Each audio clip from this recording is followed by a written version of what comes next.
Welcome back, ladies and gentlemen. This is the Bearable Bull here. And I got this aggressively average content for you today. Guys, we have a great day in the crypto market. We have a lot of things pointing in our direction. We have beautiful price action. Bitcoin is hovering towards $31,000. As remember, I told every single one of you publicly on my channel, I think a 35K to 45K mark may be in store for us in the coming weeks. Ethereum also exploded today, up 11%, past $2,100. And XRP hovering around 52 cents, getting ready for its next pump upwards.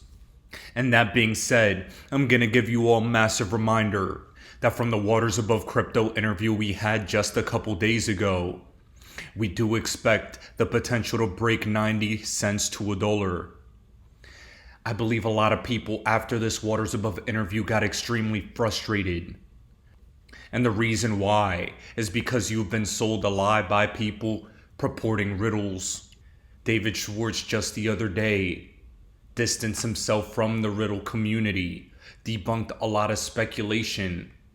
But now we're zeroed in on the truth about XRP. And the truth about XRP is that it's a fantastic cryptocurrency that can do outstanding things. But if I want all of you to understand something about me, it's this. I come on this channel every single day and try to provide you with the best information possible and the most truth as possible. It has always been said, he who speaks the truth is often hated by society. Ladies and gentlemen, in 2022, I believed we were going to be going into an altcoin season. That was a mistake. 90% crashes came instead. People loved me because I believed we were going into an altcoin season, gonna see XRP pass $10. But it never came. I believed in what I was saying, but I was wrong. And I have absolutely no issue coming out here and telling you that that was a mistake. But something you also need to understand is, over the past 2 years, I've been hard at work to make sure that that never happens again. We're looking to be accurate. We're looking to be right. Because being right is something we need in order to make money. We need to prepare. And despite the fact that this short-term projection is not a moon mission like many expect, it is realistic. Look at the times we're in. In 2024, I do believe we can hit that $15 to $20 target I've been speculating we can hit for a while now. But as for right now, be happy with what comes. De-risk a little from crypto. Reposition yourself for the crash that will come this summer into October. And then get ready for the moon mission because it's pure blast off from there. I'm not here to deceive you with FOMO or with FUD. I'm just here to tell you the absolute truth from the analysis that I believe is most accurate. I can't stress that enough. I'm genuinely here to serve. And I think you all know that. I remember the other day, I was reading the comment sections of the Elon Musk Twitter video that I made regarding XRP and a lot of things going on. Well, Elon Musk yet again goes one step closer to his everything app, as Twitter enables trading via Etoro. An Etoro Twitter partnership is one of the biggest things I've ever seen. Elon Musk is incorporating financial services. Oh, if the central bankers were scared of Facebook, they better be scared of Elon. Elon incorporating crypto, incorporating trading. That's going to be a monopoly. That will be the everything app. And I genuinely believe sometime down the road, a Ripple XRP partnership could be in the wings. Now that specifically is speculation, but based on everything I've been seeing recently, it's not unfounded. Not for a second. In addition, guys, from Wall Street Silver, BlackRock believes the Fed will be forced to cut rates without reaching their 2% inflation target, which I agree with. It states Americans will have to live with high prices for the years to come. And we have been talking on this channel for a long time about when a Fed pivot will come. 2% inflation was always a fantasy. The reality is quantitative easing into infinity and beyond, accompanied with CBDCs, is the inevitable endgame. And here, Anthony Pompliano on Fox breaks it down perfectly and why this justifies the adoption of crypto. He gave an absolutely fantastic take, and I want you all to listen to it. And if there is one thing in the world that I will bet my life on, it is the fact that Bitcoin's monetary policy will continue to execute exactly as designed. Whoa. No one in the legacy financial system can even tell me what the Federal Reserve's monetary policy is going to be a month or a couple of weeks from now. It's impossible to plan. The average American cannot plan their life. The average entrepreneur cannot plan their business because they don't know if the cost of capital is going to be 0% or 5%. They don't know if we're going to be in a quantitative tightening or quantitative easing. But Bitcoiners know the monetary policy till the day they die. It is written in code, audited by anyone in the world. And as long as that code continues to execute, that monetary policy will not change. And that is the beauty, is that you can trust an algorithm, just as you do in the rest of your life. You trust Google to give you answers rather than ask your friend. You trust Spotify to give you music recommendations rather than ask a friend. You trust Google Maps to give you directions rather than ask a friend. And eventually, I think you're going to trust an algorithm with your monetary policy more than you're going to trust any other human in the world. Now, guys, Pompliano made an interesting point. 3 things most people don't know about money and bank accounts. 1, it's not yours. 2, it's not there. 3, it's not money. And with what Pomp said about not even knowing what the Fed policy is going to be not even a week from now, that makes everything more real. Cryptos as a whole are immutable. And that's why the next generation financial system is going to run on a number of digital assets, in my opinion. But first, we're at a crossroads. Right now, what we're about to see come to the world is a central bank digital currency for every country. But before that, the slow and gradual transition into a digitized payment system and a more centralized financial system where the big banks and the central banks control everything is what's next to come. And if you don't believe me, know that FedNow and the banks are beginning to speak loudly. Caitlin Long stated the Fed is really playing defense about FedNow amid the sudden surge of critics, and FedNow has certainly gotten a lot of attention. FedNow blatantly stated they're not a CBDC, and they give a big list of what they themselves claim to be. But let's be honest here, how many of you actually trust what the Federal Reserve says they are doing? I don't, that's for sure. Regardless, this is a mainstream conversation and a mainstream discussion that cannot be ignored. And before we get into anything else, you need to know that I agree. The Fed is not launching a CBDC, but this is the first step towards that. And as this XRP case comes to an end, as the digitization of the financial system is coming with FedNow in July, all of us need to understand what a CBDC style system will look like. And I think this visual will give you a great example. You have been paid 2,000 central bank digital tokens. The following fees are being deducted: accommodation fee, food ration fee, recycling fee, clean energy fee, personal greenhouse gas emissions fee, climate change fee, diversity fee. Your current remaining balance is 5 central bank digital tokens, and if not spent, it will expire in 7 days.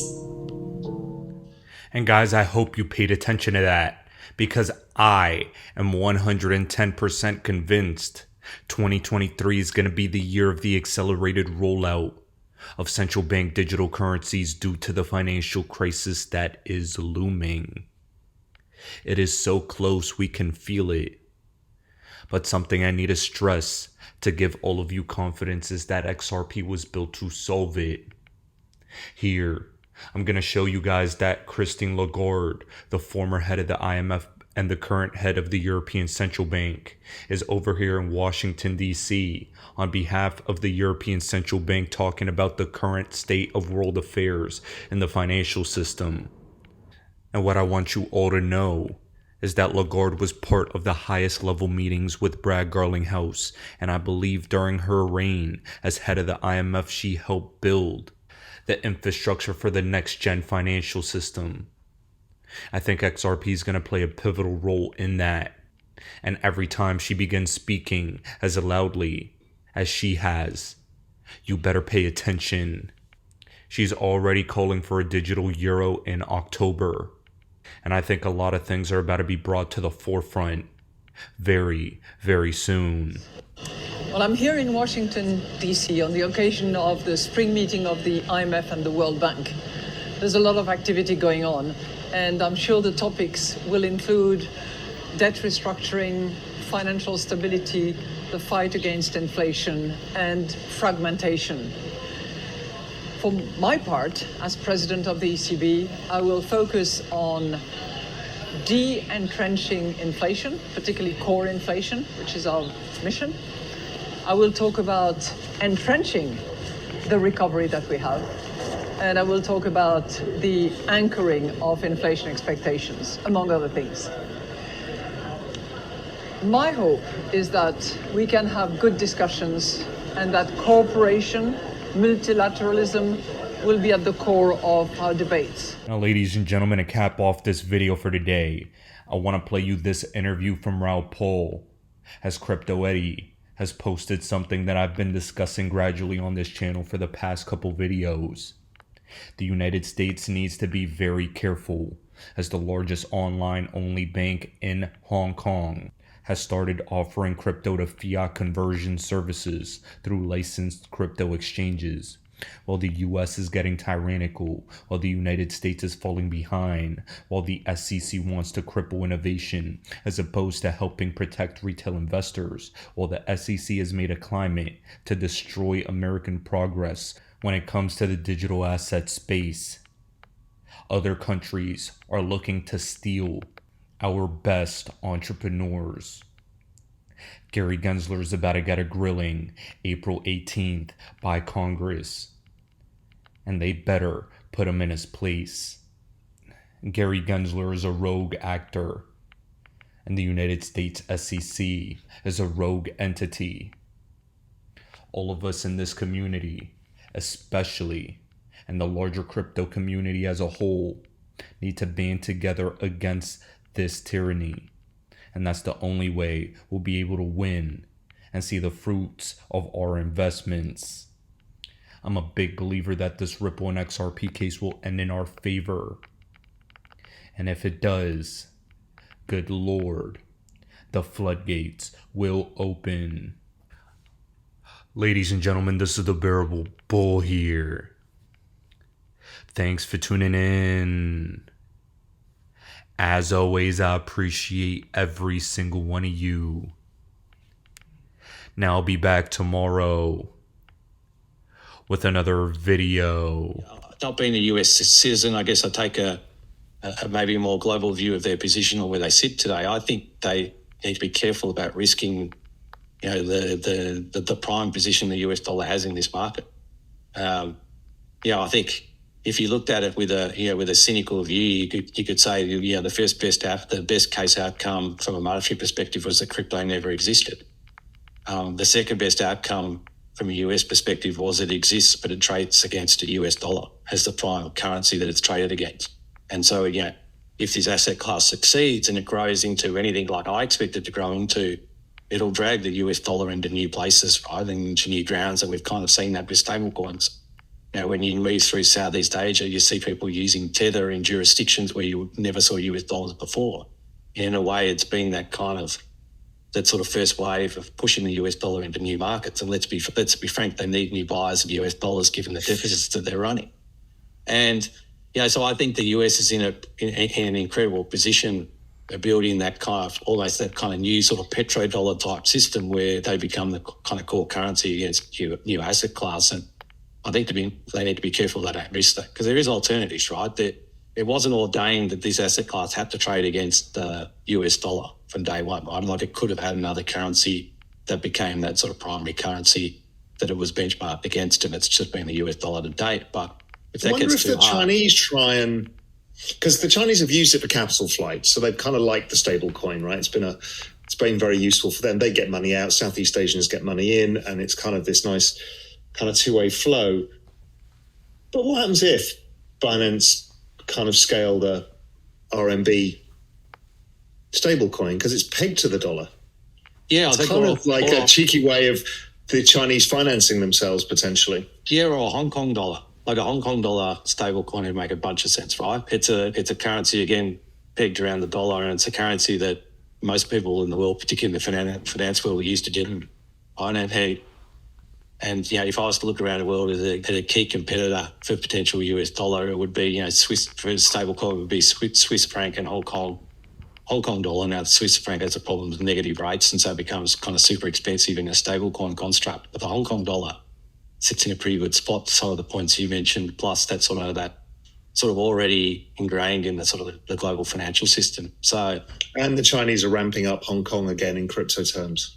Yeah, and I think that's the interesting thing as we've watched this US frenzy of regulatory activity over the last sort of month or so. The counterpoint to it is Hong Kong kind of opening, and then the market that dominated crypto when I first entered the space seems to be kind of awakening from a few years' sleep. And I think the Hong Kong regulatory landscape that comes in at the start of June is extremely exciting for the space, and it provides that nice kind of counterpoint. And to be honest, that sort of competitive tension that the tech needs to make sure that regulators don't overreach. Why do I hold XRP? Because Ripple's the chosen one to lead the new global digital payment system, and they use XRP. In 2013, the Federal Reserve began looking for faster payments options. 2 years later, an action plan was born and a federal payments task force was created. It included one company focused on crypto, Ripple. In 2014, the World Bank and Better Than Cash Alliance, which includes the Bill and Melinda Gates Foundation, Clinton Global Initiative, and the governments of 32 countries, put out a report called The Opportunities of Digitizing Payments. 1 year later, the Better Than Cash Alliance featured one crypto company on their website, Ripple. Today, Better Than Cash Alliance and all other UN initiatives are focused on a single agenda, the Sustainable Development Goals for 2030. You can see the SDGs logo on Bill Gates' lapel, world-leading companies, the Better Than Cash Alliance website, and on the UN's official exchange, Exchange. What crypto is Exchange officially utilizing for their carbon credit solution? XRP. The world will move to a new international standard for exchanging electronic messages between financial institutions by 2025 called ISO 20022. Who was the first ISO 20022 member focused on distributed ledger technology? Ripple. Who's partnered with over 300 financial institutions, including Bank of America, American Express, PNC, Santander, SBI, HSBC, Standard Chartered Bank, Bank of England, India, Singapore, Scotland, Australia, and Indonesia, the largest banks in Japan, Canada, Egypt, the Middle East, United Arab Emirates, Thailand, Morocco, Bhutan, South Korea, Brazil, and Latin America? Ripple. Who is a former employee overseeing the Federal Reserve? Ripple. A former employee overseeing the world's largest asset manager, BlackRock's digital asset division? Ripple. Leading Australia's CBDC effort? Ripple. Who hired a former Treasury of the United States? Ripple. 2 former Federal Reserve attorneys to their board? Ripple. 2 former Clinton and Obama advisors? Former Minister of Defense and Economics of Germany? Former business director at Swift? Former Swift board member? Former CFO of PayPal? Former head of the DTCC? Former chief business officer at Uber? Former VP of Amazon and former SEC chair on their legal team? Ripple. Who's a member of the Digital Pound Foundation, Digital Dollar Project, Digital Euro Association, Mojaloop, IMF's high-level advisory board on fintech, Hyperledger Blockchain Consortium, Open Payments Coalition, Faster Payments Council, Global Payments Steering Group, Cross-Border Working Group, International Association for Trusted Blockchain Applications, Crypto Climate Accord, University Blockchain Initiative, Worldwide Web Consortium, and a featured partner of the World Economic Forum with 3 members of their team directly listed on the WF website? Ripple. Now, does Ripple and XRP sound like they're going to disappear, or do they sound like they're part of a much bigger plan? You decide.